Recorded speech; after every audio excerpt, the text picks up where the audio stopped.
नमस्कार दोस्तों, मैं दुर्गेश कुमार एक बार फिर क्राइम वीडियो में आप लोगों का स्वागत करता हूं। दक्षिण भारत में फिल्मों का अलग ही क्रेज है। लोग फिल्म स्टार्स को न सिर्फ बेइंतहा चाहते हैं बल्कि कई तो उनकी भगवान की तरह पूजा भी करते हैं। चित्रदुर्ग के मेडिकल स्टोर का सेल्समैन रेणुका स्वामी भी फिल्म स्टार दर्शन तगदीपा को ऐसे ही चाहता था। ऐसे में जब दर्शन के लोगों ने रेणुका से कहा कि दर्शन उससे मिलना चाहता तो उसको अपने कानों पर यकीन नहीं हुआ। उसे लगा कि ऊपर वाले ने उसकी मुंह मांगी मुराद पूरी कर दी, लेकिन उसे नहीं पता था कि जिसे भगवान समझ रहा है असल में वही उसका डेविल यानी शैतान है। चित्रदुर्ग की अपोलो फार्मेसी में काम करने वाले रेणुका स्वामी की चाहत फिल्म स्टार दर्शन के लिए दीवानगी की हद तक थी। दर्शन की हर film first day first show देखा करता था। यही वजह कि जब दर्शन की शादीशुदा जिंदगी में पवित्रा गौड़ा की एंट्री हुई, रेणुका पवित्रा से नाराज रहने लगा। हालांकि ना तो रेणुका जाति तौर पर दर्शन को जानता था और ना ही पवित्रा। दोनों की जिंदगी में उसकी हैसियत एक मामूली फैन से ज़्यादा कुछ नहीं थी। एक ऐसा फैन जिसे दर्शन और पवित्रा जानते तक नहीं थे। इसके बावजूद रेणुका अक्सर खुन्नस में रहा करता था। अक्सर पवित्रा गौड़ा को सोशल मीडिया पर गंदे मैसेजेस किया करता था। सोशल मीडिया पर पवित्रा को गंदे मैसेजेस भेजना, उसे दर्शन की ज़िंदगी से दूर चले जाने की बात कहना रेणुका के लिए एक आम बात थी। लेकिन उसे पता नहीं था कि उसकी इस आदत के चलते खुद उसी का हीरो अब उससे इतना खफा हो चुका है कि उसके नाम की सुपारी दे चुका है। खैर, 8 जून को जब चित्रदुर्ग के दर्शन के नाम के फैंस क्लब चलाने वाले राघवेंद्र ने रेणुका को फ़ोन किया और दर्शन से मिलने का मौका देने की बात कही, रेणुका स्वामी खुशी के मारे पागल हो गया, खुशी के मारे झूम गया। देखिए, जिसे भगवान की तरह पूज रहा है, भगवान की तरह सम्मान दे रहा है, वही आज रेणुका स्वामी का दुश्मन बन गया। सोचने की बात है, दर्शन को ऐसा नहीं करना चाहिए था, लेकिन क्या कहा जाए, समय समय की बात होती है। कहते हैं समय प्रबल होता है।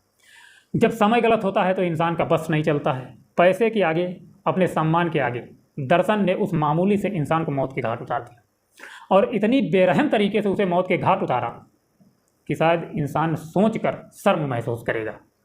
मैं आपको बता दूं, इसके पहले भी मैं वीडियो आप लोगों को दे चुका हूं कि किस तरीके से एक बॉडी को नाले में फेंका गया और नाले में फेंकने के बाद उसको सुसाइड दिखाया गया। पुलिस भी मानकर चल रही थी सुसाइड का मामला था। खैर, मैं एक बार फिर आप लोगों को बता देना चाहता हूँ।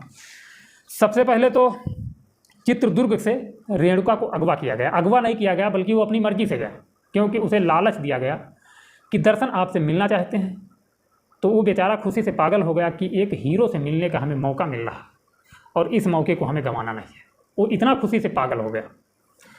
उसको लेकर के जब जाते हैं तो उसको जब राघवेंद्र नाम का व्यक्ति लेकर के जाता है दर्शन के फार्म हाउस पर, वहाँ पर उसे बंदी बनाया जाता है और बुरी तरीके से उसे टार्चर किया जाता है। इतना टार्चर किया जाता है, इतना टार्चर किया जाता है कि वो अपने दम छोड़ने को मजबूर हो जाता है। जिसे वो अपना भगवान समझ रहा था, खुद वही उसको मारने के लिए तैयार हो जाता है। सबसे पहले दर्शन बेल्ट निकालते हैं, अपनी पैंट से बेल्ट निकालने के बाद उसको इतना बुरी तरीके से प्रताड़ित करते हैं, बुरी तरीके से पीटते हैं कि बेचारा वो कराहने लगता है, ज़िंदगी और मौत की आखिरी सांसें गिनने लगता है। इतना ज़्यादा प्रताड़ित किया जाता है, इतना ज़्यादा तंग किया जाता है, वो मरने को तैयार हो जाता है। हालांकि मरने को कोई इंसान ऐसे ही नहीं तैयार होता है। जब उसके साथ जुर्म होता है, मजबूरी में इंसान प्राण छोड़ने को मजबूर हो जाता है।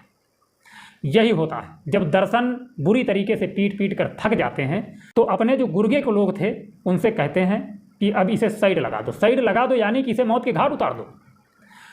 दर्शन वहाँ से निकल जाते हैं और जो उनके लोग थे वो इस तरीके से बुरी तरीके से उस बेचारे रेणुका स्वामी को मारते हैं कि बेचारा हाथ जोड़ता है, पाँव पड़ता है। हालांकि दर्शन ने जब उसे बेल्ट से मारना शुरू किया होगा तो मैं अपने हिसाब से बता रहा हूं कि उसने हाथ भी जोड़ा होगा, पाँव भी पड़े होंगे। बेचारा चिल्लाया होगा, दर्द से कराहा होगा, बार बार रिक्वेस्ट कर रहा होगा कि मैं आपको भगवान की तरह पूछता हूं, हमारी आपसे कोई दुश्मनी नहीं, प्लीज़ हमें छोड़ दीजिए।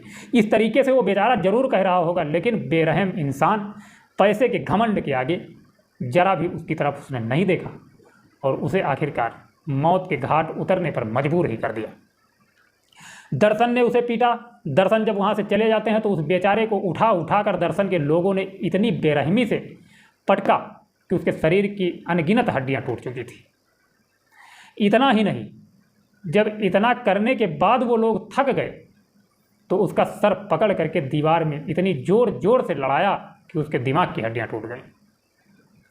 जब उसके प्राण निकल गए तो उसे उठा करके एक गंदे नाले में फेंक दिया। गंदे नाले में फेंकने के बाद अगले ही दिन कुछ आवारा कुत्ते आकर के उस बॉडी को नोचने लगे। और हालांकि उस बॉडी को नाले में इसलिए फेंका गया था कि बारिश का पानी आएगा और बारिश के पानी के साथ इस नाले से ये बॉडी बह जाएगी, लेकिन ऐसा नहीं हुआ। आवारे कुत्ते पहुँचे और उस बॉडी को नोचने लगे। जब लोगों ने देखा कि एक बॉडी को आवारा कुत्ते नोच रहे हैं तो लोग सहम गए। लोगों के अंदर एक डर सा माहौल क्रिएट हो गया। कुछ लोगों ने हिम्मत जुटा करके पुलिस को इतला किया। मौके पर पुलिस पहुंची, उस बॉडी को पोस्टमार्टम के लिए भेजा गया। हालांकि पुलिस ये मानकर चल रही थी कि ये सुसाइड का मामला है, यानी कि इस व्यक्ति ने सुसाइड किया है। लेकिन जब पोस्टमार्टम के लिए बॉडी गई, पोस्टमार्टम रिपोर्ट आई, तो वो रिपोर्ट चौंकाने वाली थी। उस रिपोर्ट में साफ तौर पर लिखा था कि इस व्यक्ति को बुरी तरीके से उठा कर पटका गया है। लोहे के राड और सरिये को गर्म करके इसके शरीर को दागा गया है और इसकी खोपड़ी को इस तरीके से किसी ऐसी चीज़ में टकराया गया है कि इसके दिमाग की सारी हड्डियाँ टूट गई हैं। इतना देखने के बाद पुलिस सकते में आ गई। पुलिस सोचने लगी कि जिसे हम सुसाइड का मैटर मानकर चल रहे थे वो सुसाइड था ही नहीं, बल्कि एक कत्ल का मामला था।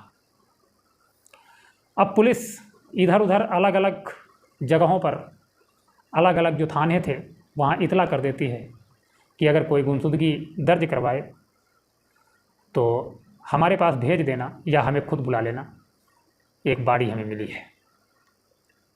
अब कुछ टाइम बीता, 1-2 दिन बीते। 1-2 दिन बीतने के बाद उधर रेणुका स्वामी के माँ बाप चित्रदुर्ग पुलिस स्टेशन में जा करके अपने बेटे की गुमशुदगी दर्ज करवाते हैं। हालांकि ढूंढ कर जब वो थक जाते हैं तब ऐसा करते हैं। पुलिस के पास जब गुमशुदगी का मामला दर्ज होता है तो पुलिस वहीं पर लेकर के पहुंचती है जहां वो बॉडी थी। बॉडी को दिखाया जाता है, माँ बाप पहचान लेते हैं कि हमारे बेटे की बॉडी है। अब आगे जो कहानी हुई उस कहानी को मैं आपको बताता हूँ कि आगे क्या हुआ। आगे हुआ ये कि जब दर्शन को लगा कि शायद अब मामला गड़बड़ हो जाएगा, शायद हम लोग पकड़े जाएंगे, तो उन्होंने अपने एक व्यक्ति को वहाँ पर भेजा पुलिस स्टेशन में जुर्म कबूल करने के लिए।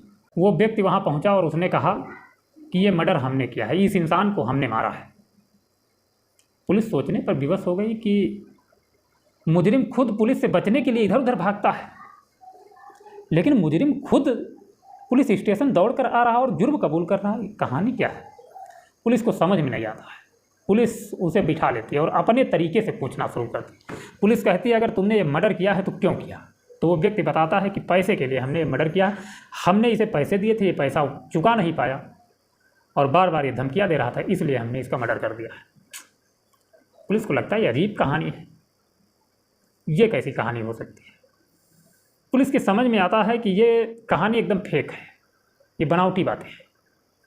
पुलिस को डाउट हो जाता है कि शायद ये किसी को बचाने के लिए अपने सर पर खुद जुर्म ले रहा है। अब पुलिस बिठाती है उसे, अपने तौर तरीके से जब पूछना शुरू करती है उसे धमकाती है। और हालांकि मैं वहाँ मौजूद नहीं था, हो सकता है थप्पड़ तो थप्पड़ लगाए भी गए हूँ, लेकिन वो आखिरकार कबूल करता है और कहता है कि दर्शन ने खुद इस व्यक्ति को मरवाया है। अब दर्शन के ऊपर शिकंजा कसा जाता है, दर्शन के गुर्गे को लोगों को पकड़ा जाता है और दर्शन को खुद अरेस्ट किया जाता है। पुलिस के पास और कुछ था ही नहीं दर्शन को पकड़ने के सिवा, क्योंकि सीधा सीधा जुर्म दर्शन के सर पर जा रहा था, तो पुलिस के पास और कोई चारा ही नहीं था। पुलिस गिरफ्तार कर लेती है। गिरफ्तार करने के बाद जब पूछताछ शुरू होती है तो वही पुणे वाला पोर्स कांड जो था, सेम उसी तरीके से कहानी सामने आती है कि कानून को खरीदने की भी कोशिश हुई दर्शन को बचाने के लिए। सबसे पहले सामने आया कि जब नाले में बॉडी को फेंका गया उस समय एक सब इंस्पेक्टर से सलाह ली गई कि इस बॉडी को आखिर क्या किया जाए। तो उस सब इंस्पेक्टर ने कहा कि इस बॉडी को नाले में फेंक दो, पानी के साथ ही बह जाएगी, किसी को पता नहीं चलेगा। जब ये खुलासा सामने आया तो सबसे पहले कार्रवाई होनी तय थी उस सब इंस्पेक्टर के ऊपर। देखिए, जब रक्षक ही भक्षक बन जाए तब क्या कहा जा सकता है, और वही होता है। उसके बाद धीरे धीरे और कुछ खुलासे हुए।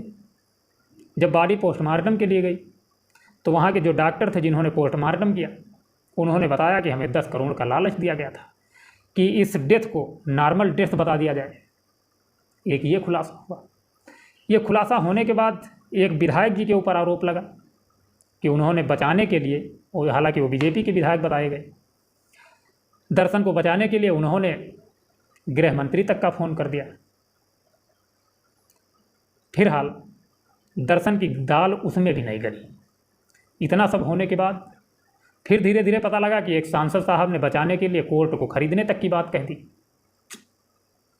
सारी कोशिशें नाकामयाब रही और हालांकि 15 दिन की रिमांड पर दर्शन को भेज दिया गया है जेल।